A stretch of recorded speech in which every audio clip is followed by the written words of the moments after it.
magsumbong?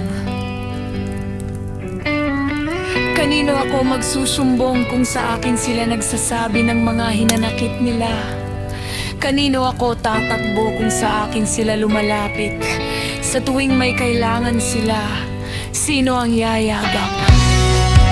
Sa akin hindi ko na kaya,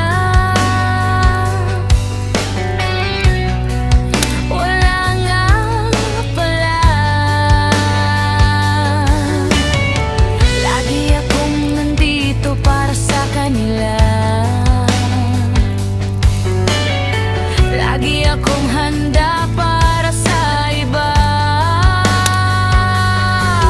Pero pagdating sa sarili ko, bakit parang mag-isa na?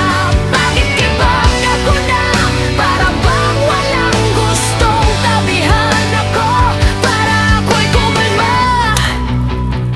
Kanino ako hihinga? Sino ang aking pahinga? Ang katulad ko'y maaari bang magpahinga? Sana maisip nila na kailangan ko rin sila.